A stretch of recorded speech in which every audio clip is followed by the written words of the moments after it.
Hello friends, स्वागत है आप सभी का हमारे चैनल क्विक स्टडी में। मैं इकबाल बेस्ट। इस वीडियो के माध्यम से दोस्तों आपके यहाँ पर कराऊंगा समतल में गति दोस्तों। जी हाँ दोस्तों, मोशन इन प्लेन आप यहाँ पर देखेंगे जो दोस्तों आपका फिजिक्स का भौतिक विज्ञान का दोस्तों बहुत ही महत्वपूर्ण टॉपिक है। इसके आधार पर दोस्तों बहुत सारे क्वेश्चन आते हैं, तो आप इनको देखेंगे दोस्तों समतल में गति के आधार पर क्वेश्चनों को।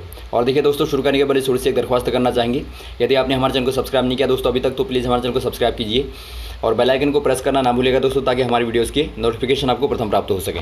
तो आज शुरू करते हैं दोस्तों। कॉपी और पेन आप जरूर निकाल लेंगे, ताकि जो भी आपको दोस्तों यहाँ पर क्वेश्चन मिलेंगे, फॉर्मूले मिलेंगे, उन सभी को आप नोट करते रहेंगे। तो देखिए पहला क्वेश्चन यहाँ पर क्या है। मीनार की छत से एक गेंद को किक किया जाता है, गेंद पर लगने वाले क्षैतिज एवं ऊर्ध्वाधर त्वरण को आपको बताना है, क्या होगा।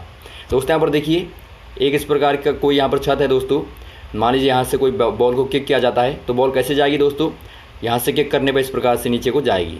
अब यहाँ पर देखिए दोस्तों, जो आपका हॉरिजॉन्टल वाला एक्सेलरेशन है, अर्थात जो आपका क्षैतिज वाला त्वरण है, उसका मान दोस्तों यहाँ पर देखिए, आगे को कोई त्वरण आपका नहीं लगेगा। त्वरण कहाँ को करेगा काम, नीचे को करेगा दोस्तों। तो यहाँ पर आपका देखिए जी आपका नीचे को काम करेगा दोस्तों। और यहाँ पर आप कहेंगे जी का मान दोस्तों 9.8 आपका होता है। तो ऊर्ध्वाधर में दोस्तों आपका जी होगा और आपका क्षैतिज में दोस्तों 0 होगा। तो यहाँ पर आप ऑप्शन नंबर पहले वाले में टिक कर देंगे। 0 आपका हॉरिजॉन्टल में हो गया दोस्तों, और परपेंडिकुलर में आपका 9.8 आपका वर्टिकल में हो गया, इतना मीटर प्रति सेकंड का स्क्वायर। अगला क्वेश्चन यहाँ पर देखिए दोस्तों, प्रक्षेप्य गति के दौरान निम्न में से कौन सी राशि संरक्षित रहती है। दोस्तों आपको बताना है, यहाँ पर देखिए जो आपका प्रक्षेप्य की गति होती है दोस्तों, इसमें कौन सा वाला एलिमेंट है दोस्तों, कौन सी वाली राशि, कौन सी वाली क्वांटिटी कंजर्व रहती है। तो आपको बताना है दोस्तों, इनमें से कौन सा वाला संरक्षित रहेगा, या आपका यांत्रिक ऊर्जा, स्थितिज ऊर्जा, या संवेग, या गतिज ऊर्जा। ये दोस्तों आपके यहाँ पर देखिए यांत्रिक ऊर्जा हो जाएगी दोस्तों, मैकेनिकल एनर्जी इनमें कंजर्व रहेगी दोस्तों। आपको पता होगा दोस्तों मैकेनिकल एनर्जी क्या होती है दोस्तों, जो पोजीशन और गति के कारण होती है, अर्थात आप कह सकते हैं पोटेंशियल प्लस काइनेटिक आपकी जो होती है दोस्तों। यहाँ पर देखिए, जब आपका पोटेंशियल बढ़ेगी दोस्तों, तो आपका काइनेटिक कम हो जाएगी, और काइनेटिक ज़्यादा होगी तो आपका पोटेंशियल कम हो जाएगी। तो एक प्रकार से आप कहते हैं दोनों दोस्तों कंजर्व, यहाँ पर टोटल जो आपकी एनर्जी रहेगी वो आपकी कंजर्व रहेगी। तो ऑप्शन नंबर आपका 1 वाला सही हो जाएगा दोस्तों, यांत्रिक आपकी संरक्षित रहेगी। अगला क्वेश्चन यहाँ पर देखिए दोस्तों, जब एक वस्तु 2 विभिन्न प्रक्षेप्य कोणों पर प्रक्षेपित की जाती है, तो उसकी क्षैतिज परास समान है। यदि H1 तथा H2 उसकी संगत महत्तम ऊंचाइयां हैं, तो उनकी क्षैतिज परास R तथा H1 तथा H2 में संबंध बताइए। दोस्तों यहाँ पर देखिए बहुत ही अच्छा क्वेश्चन है। इसमें आपको देखिए दोस्तों परासें दी हैं, 2 कोणों के लिए समान है। दोस्तों यहाँ पर देखिए, जब भी 2 कोणों के लिए परासें आपके समान होते हैं, तो आपको कोण पूछ लिया जाता है कभी कभी। तो एक कोण होता है दोस्तों, एक आपका थीटा होता है, दूसरा आपका दोस्तों थीटा माइनस 90 माइनस थीटा आप कह देंगे, 90 माइनस थीटा होता है। तो ये 2 कोण आपके होते हैं दोस्तों, जहाँ पर आपकी परास बराबर होती है। क्योंकि यदि आप दोस्तों परास बराबर, आपको फॉर्मूला पता होना चाहिए दोस्तों। यहाँ पर देखिए सबसे पहले आपको परास का मान पता होना चाहिए। R बराबर होता है दोस्तों आपका u² sin 2 थीटा अपॉन जी। अब यहाँ पर देखिए दोस्तों, यदि आप थीटा की जगह पर थीटा रखेंगे तो आपको यही मिलेगा, और थीटा 90 माइनस थीटा यदि आप करेंगे दोस्तों, तब आपको देखिए क्या मिलेगा। यदि आप यहाँ पर करते हैं 90 माइनस थीटा, तो आपका u² sin 2 का दोस्तों अंदर मल्टीप्लाई हो जाएगा, आपका 180 हो जाएगा 90 का, और माइनस आपका 2 थीटा हो जाएगा अपॉन दोस्तों जी। अब आपको पता होगा दोस्तों साइन 180 माइनस थीटा का मान कितना होता है, साइन थीटा ही होता है दोस्तों। अर्थात यहाँ पर देखिए थीटा की जगह 2 थीटा है, तो यहाँ पर आपका बन जाएगा R बराबर अगेन दोस्तों दोबारा वही आ जाएगा u² sin 2 थीटा अपॉन जी। तो इस प्रकार से आप कहते हैं दोस्तों दोनों कोणों में आपकी परास बराबर होगी। अब यहाँ पर देखिए दोस्तों, इन अलग अलग कोणों में आपको ऊंचाइयाँ दी हैं H1 और H2। तो इनमें दोस्तों क्या संबंध होगा आपको आपस में तीनों में बताना है।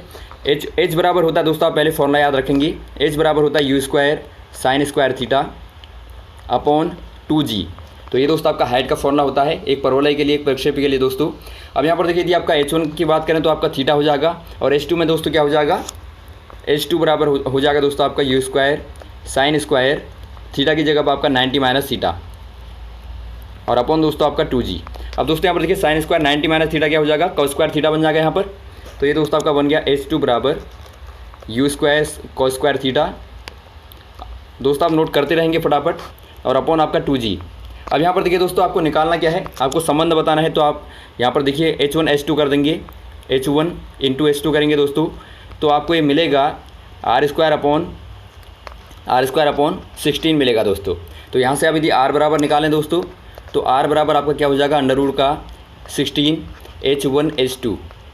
अब दोस्तों यहाँ पर देखिए 16 को आप बाहर निकाल देंगे, क्योंकि आपका 4 आ जाएगा ये, तो ये आपका बाहर आके 4 आ जाएगा दोस्तों, और अंडर रूट के अंदर आपका H1 और H2 बचेगा। तो इस प्रकार से क्या आ गया दोस्तों, आपका R बराबर क्या आ गया, 4 अंडर रूट H1 H2 आपका आ गया। तो ये दोस्तों आपको प्रूफ करके हमने बता दिया। आप चाहें तो आप याद भी रख सकते हैं, लेकिन आपको फॉर्मूले पता होने चाहिए। तो ऑप्शन नंबर आपका दोस्तों कौन सा दिखता है? ऑप्शन नंबर आपका चौथा वाला दिखता है दोस्तों। आप चौथे वाले में टिक कर देंगे। अगला क्वेश्चन यहाँ पर देखिए दोस्तों, क्षैतिज तह अर्थात आपको हॉरिजॉन्टली बताना है। क्षैतिज तह कुछ ऊंचाई पर जाते हुए एक बम वर्षक विमान को पृथ्वी पर किसी लक्ष्य पर बम मारने के लिए बम तब गिराना चाहिए जब, कब गिराना चाहिए दोस्तों? लक्ष्य के ठीक ऊपर, या फिर लक्ष्य से आगे निकल जाने पर, या लक्ष्य के पीछे होने पर, या उपरोक्त तीनों में से तीनों सही। दोस्तों यहाँ पर देखिए, मान लीजिए आपका विमान इस प्रकार से है, ये दोस्तों आपका इधर को चल रहा है और मान लीजिए टारगेट यहाँ पर है। अब दोस्तों यहाँ पर देखिए विमान को कब फेंकना चाहिए बम? आपको पता है दोस्तों, जब भी यहाँ पर गिरेगी, वस्तु गिरेगी, तो वो दोस्तों आगे को गति करेगी, क्योंकि आपका विमान आगे को चल रहा है, तो वो भी दोस्तों आपकी परवलयाकार आकृति बनाते हुए आगे को गिरेगी दोस्तों। तो इस प्रकार से दोस्तों यहाँ पर देखिए, जब कब फेंकना चाहिए इसको, ये दोस्तों लक्ष्य के पीछे होते हुए इसको फेंकना पड़ेगा। यहाँ से यदि आपको फेंकेगा तब दोस्तों यहाँ जाके लगेगा, तो आप कह देंगे कि लक्ष्य के पीछे से ही उसको फेंकना चाहिए। तो ऑप्शन नंबर दोस्तों आपका 3 वाला सही हो जाएगा। यदि दोस्तों आगे से फेंकेगा तो ये दोस्तों आगे को बढ़ जाएगा, या फिर ठीक ऊपर से भी फेंकेगा तब भी दोस्तों आगे को बढ़ जाएगा, क्योंकि आपका विमान गतिमान अवस्था में है। अगला क्वेश्चन यहाँ पर देखिए दोस्तों, प्रक्षेप्य पथ के उच्चतम बिंदु पर त्वरण का मान क्या होता है? दोस्तों यहाँ पर देखिए प्रक्षेप्य पथ तो आपको बार बार बता दिया हमने, इस प्रकार से होता है दोस्तों परवलय, ये आपका परवलयाकार पथ होता है। इसका दोस्तों हाईएस्ट पॉइंट पर आपको बताना है त्वरण का मान क्या होता है, अर्थात एक्सेलरेशन का मान दोस्तों यहाँ पर क्या होता है।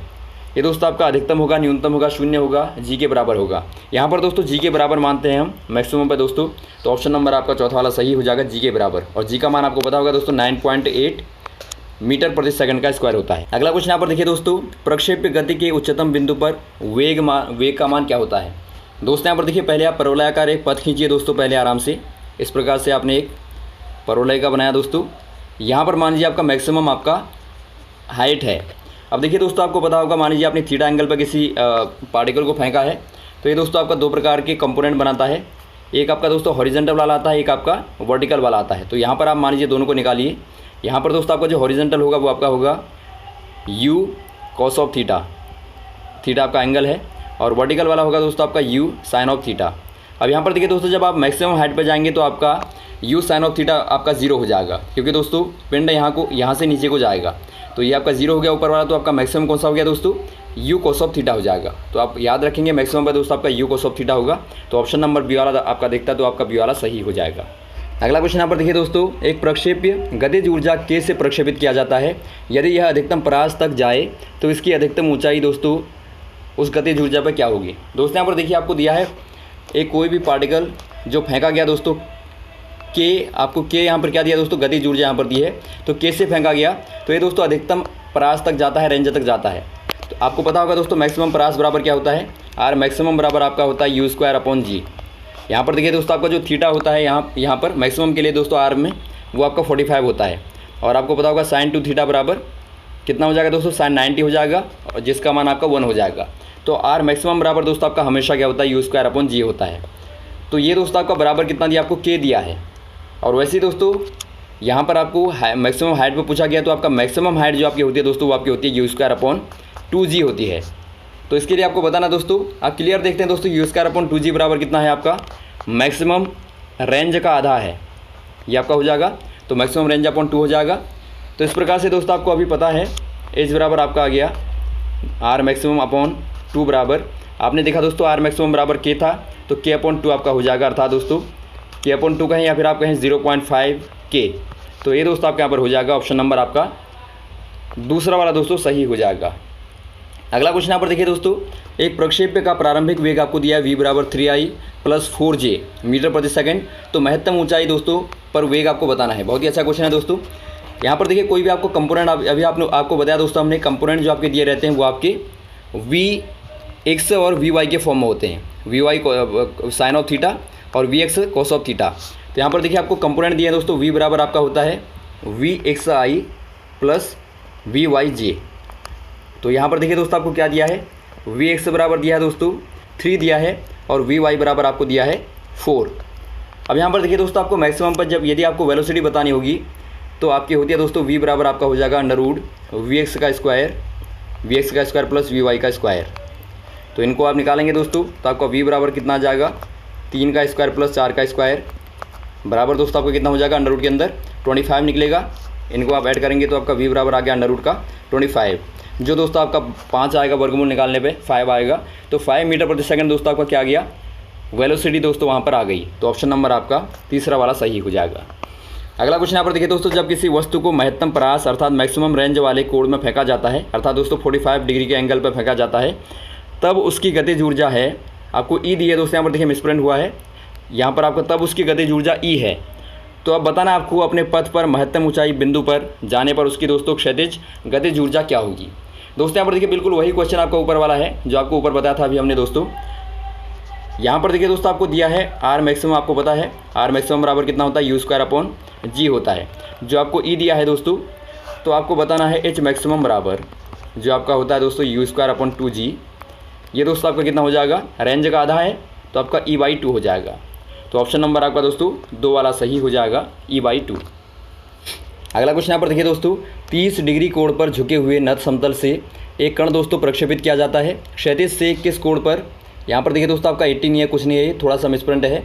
किस कोण पर आपको पूछा गया है कि प्रक्षेपित किया जाए दोस्तों, ताकि नत समतल से वो अधिकतम परास तय करे। दोस्तों यहाँ पर देखिए आप समझिए क्वेश्चन को थोड़ा सा। इस प्रकार से दोस्तों आपका एक नत समतल होता है, ये आपका नति कोण कहलाता है दोस्तों, थीटा यहाँ पर मान लीजिए आपका। तो यहाँ से दोस्तों कोई पार्टिकल फेंका जाता है, तो यहाँ पर ये एंगल आपको थीटा 30 दिया है। आपको पूछा कि बता गया है दोस्तों कि इस पार्टिकल को यदि मैक्सिमम परास तय करनी है अपने प्लेन पर, इस प्लेन पर दोस्तों मैक्सिमम परास मैक्सिमम रेंज यदि तय करनी है, तो हॉरिजॉन्टल से ये एंगल आपका कितना होगा। मान लीजिए दोस्तों यहाँ पर देखिए आपका कोई ये आपका ग्राफ है और यहाँ से दोस्तों आपको पार्टिकल को इस प्लेन से फेंकना है, तो आपका ये दोस्तों आप मानेंगे जो मुख्य प्लेन होता है आपका ये है दोस्तों। तो यहाँ से यदि आप कोई पार्टिकल को फेंकेंगे दोस्तों, तो आपको कौन से वाले एंगल पर फेंकना पड़ेगा, वो दोस्तों आपको 45 पर फेंकना पड़ेगा यहाँ से। आपको पता है क्योंकि 45 पर दोस्तों रेंज आपकी मैक्सिमम होती है। जब भी आप रेंज की बात करेंगे दोस्तों आपको पता है क्या होता है रेंज का फॉर्मूला दोस्तों, R बराबर u² sin 2θ होता है। तो 2θ कब 90 होगा दोस्तों, जब आपका थीटा 45 होगा। तो हमेशा आप याद रखेंगे 2θ का मतलब आपका दोस्तों 45 आपका मैक्सिमम के लिए होता है। तो 45 दोस्तों यहाँ से होना चाहिए। अब आपको पूछा गया दोस्तों हॉरिजॉन्टल से कितना एंगल होगा, तो हॉरिजॉन्टल से कितना एंगल हो जाएगा दोस्तों, 30 आपका ये है और 45 आपका यहाँ पर है। तो कुल मिला के दोनों को आप ऐड कर देंगे तो आपको मिलेगा 45 + 30, ये आपका दोस्तों 75 आ जाएगा। तो ऑप्शन नंबर 3 वाला सही हो जाएगा। 75 डिग्री पर दोस्तों आपको हॉरिजॉन्टल से फेंकना पड़ेगा। अगला क्वेश्चन यहाँ पर देखिए दोस्तों, क्रिकेट का एक कोई खिलाड़ी दोस्तों किसी गेंद को पृथ्वी से अधिकतम 100 मीटर की क्षैतिज दूरी तक अर्थात दोस्तों परास तक फेंक सकता है। वो खिलाड़ी उसी गेंद को पृथ्वी से अधिकतम ऊंचाई तक कहाँ तक फेंक सकता है। दोस्तों यहाँ पर देखिए दिया आपको परास में दिया है, परास मैक्सिमम कितनी दी है आपको दोस्तों, मैक्सिमम परास आपको दी है 100 मीटर तक दी है। तो आपको बताना दोस्तों मैक्सिमम हाइट क्या होगी, हाइट मैक्सिमम क्या होगी। अभी आपने देखा दोस्तों मैक्सिमम हाइट आपकी परास की आधी होती है। यदि मैक्सिमम की बात करें आप, तो यहाँ पर देखिए दोस्तों आपका कितना हो जाएगा, 100/2 हो जाएगा। सीधा आप निकाल देंगे 100/2 करेंगे तो आपका 50 दोस्तों आपका मीटर हो जाएगा। अर्थात यदि आपका परास में दोस्तों 100 तक फेंकेगा तो आपका जो ऊंचाई है, ऊंचाई में आपका 50 मीटर तक फेंकेगा। तो ऑप्शन नंबर आपका 50, ऑप्शन नंबर 2 वाला सही हो जाएगा। अगला क्वेश्चन यहाँ पर देखिए दोस्तों, अधिकतम परास के लिए किसी कण का प्रक्षेप्य कोण क्या होना चाहिए। दोस्तों यहाँ पर देखिए यदि आपको मैक्सिमम रेंज को तय करना है तो इसके लिए दोस्तों आपका एंगल क्या होना चाहिए आपको बताना है। मैक्सिमम दोस्तों आपकी रेंज के लिए आपको पता होगा जो आपकी आर है दोस्तों, ये आपकी जो आर होती है एक प्रकार से दूरी आप कहते हैं इसे। तो आर बराबर आपका क्या होता है फॉर्मूला, u² sin 2θ/g। यहाँ पर देखिए दोस्तों जो आपका आर मैक्सिमम होता है, आर मैक्सिमम के लिए दोस्तों आर मैक्सिमम के लिए sin 2θ बराबर आपका 1 होना चाहिए। तो इसका मतलब दोस्तों आपका क्या हो जाएगा, sin 2θ बराबर यदि आपका 1 है तो दोस्तों आपका sin 2θ क्या होगा दोस्तों आपका 45 होगा, क्योंकि आपका sin 90 बराबर आपका 1 होता है। तो आप कह देंगे दोस्तों थीटा का मान क्या होगा, जो आपका एंगल है उसका मान क्या होना चाहिए, 45 डिग्री आपका होना चाहिए। दोस्तों आपका देखिए ऑप्शन नंबर 4 वाला देखता है दोस्तों आपका 45 डिग्री हॉरिजॉन्टल से दोस्तों। तो ऑप्शन नंबर 4 वाला आपका सही हो जाएगा। अगला क्वेश्चन यहाँ पर देखिए दोस्तों, एक गेंद किसी मीनार की चोटी से 60 डिग्री कोण पर ऊर्ध्वाधर से प्रक्षेपित की जाती है, तो इसके वेग का दोस्तों ऊर्ध्व घटक लगातार बढ़ता जाएगा या लगातार घटता जाएगा या परिवर्तित रहेगा या पहले घटेगा फिर बढ़ेगा। दोस्तों यहाँ पर देखिए आपको दिया गया है कि गेंद किसी मीनार की चोटी से 60 डिग्री पर फेंकी जाती है। दोस्तों यहाँ पर देखिए सबसे पहले आप यहाँ पर समझेंगे फिगर के माध्यम से। आपका देखिए मीनार से फेंका जाता है दोस्तों, तो आपका उल्टा वाला ग्राफ बनेगा। इस प्रकार से आपका देखिए 60 एंगल पर फेंका गया, तो लगभग दोस्तों आपका इस प्रकार से गेंद को फेंका गया है। तो ये आपका दोस्तों इस प्रकार से गिरेगी। अब यहाँ पर देखिए शुरू में आप देखते हैं दोस्तों जो आपका हॉरिजॉन्टल वाला कंपोनेंट है वो आपका ज़्यादा है वर्टिकल की तुलना में, लेकिन धीरे धीरे दोस्तों आपका वर्टिकल कंपोनेंट जो आपका VY है वो आपका बढ़ता गया। तो आप कह देंगे दोस्तों जो आपका वर्टिकल अर्थात जो आपका ऊर्ध्वाधर कंपोनेंट है वो पहले आपका घटेगा दोस्तों, बाद में धीरे धीरे बढ़ता जाएगा। तो ऑप्शन नंबर आपका चौथा वाला दिखता है, चौथा वाला दोस्तों आपका सही हो जाएगा। तो दोस्तों ये रहा महत्वपूर्ण टॉपिक जो आपने यहाँ पर देखा दोस्तों। उम्मीद आपको अच्छा लगा होगा। यदि आपको दोस्तों वीडियो अच्छा लगा हो तो आप ज़रूर लाइक करें, शेयर करें और चैनल को सब्सक्राइब जरूर करें दोस्तों, ताकि आपको लगातार इस प्रकार की वीडियोज़ मिलते रहें। Okay, thanks. मिलते हैं दोस्तों अगले वीडियोज़ में। जय हिंद, जय भारत।